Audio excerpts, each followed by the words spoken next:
attitudes. 3 components of an attitude: CAB, CAB, cognitive, affective, behavioural. Cognitive is to do with thinking, so it's about the knowledge we have. What do I know about something? So I know that training is good for me. I could reel off all the physiological advantages of doing training. Affective, do I enjoy it? Alright, so it's my feelings towards it. So Homer doesn't enjoy training. And behavioural is what I intend to do and then actually do. So there can be a difference here with what I intend to do and what I actually do. Well, it might be that I intend to train 3 times a week. That might not happen, so there can be that difference.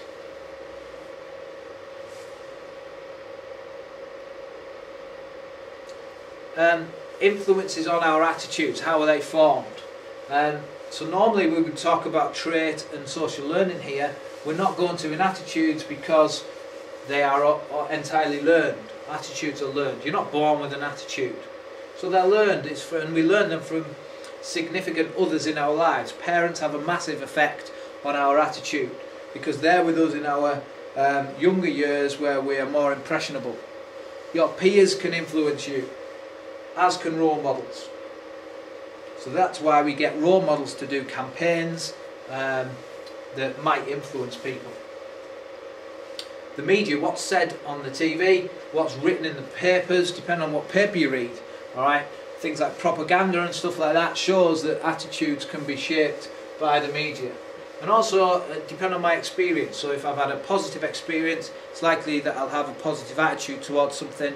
If I've had a bad experience of something in the past, then it might be that my attitude towards that thing is not so good.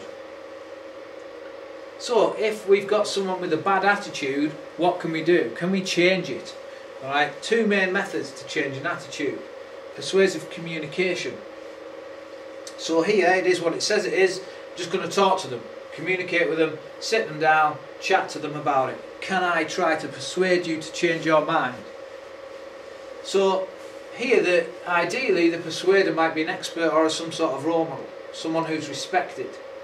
The message should be clear, alright? And also we can work on 2 parts. We can work on the emotions. So if they've got a bad attitude towards something, make them feel bad about it.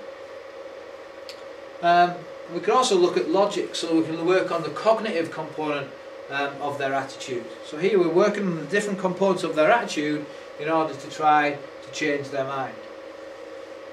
So give them some facts, work on the cognitive, give them some knowledge. They might not know the stuff that you're telling them, and that might change their mind. That recipient though needs to be willing to listen, so they need to sit down and try to take in, at least listen to what you're saying.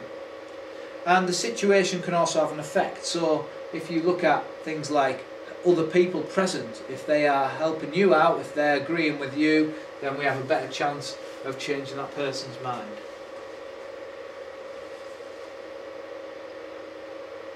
The other method is cognitive dissonance. Dissonance means conflict, and humans don't like dissonance. We like consonance, we like things to be the same. So with dissonance there's conflict, and when we get dissonance in our thoughts and our feelings, we like to be able to change it. We like to be able to get rid of that dissonance and get back to the happy medium that is consonance. So the key thing to remember about cognitive dissonance theory is that we need to create some dissonance. The point of it is that we create the dissonance, we create the conflict. Alright? By creating conflict, it helps us have a chance to change the person's mind. So if they, for instance, think that smoking isn't bad for you, because they might talk about the fact that, well, my nan, she smoked since she was 6, alright, all through her life, and it didn't do her any harm. They also enjoy smoking, and therefore they smoke 20 a day.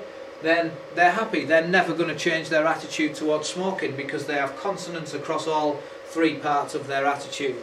If we can change one of them though, so if we can somehow get them to not enjoy smoking, the affective part, and you might have seen studies where people have made people smoke one after the other, and smoke, cigarette after another cigarette, and they eventually associate that it's a horrible feeling, they feel sick and a terrible taste from doing that, that they associate bad things that now with smoking they don't enjoy it anymore, so that might have a chance.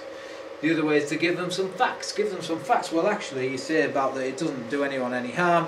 Well, these are the facts about things that can go wrong to do with your heart and your lungs and what diseases you're going to pick up from smoking. That, by changing the cognitive part, gives us a chance of changing the other two parts if we can. So that's cognitive dissonance.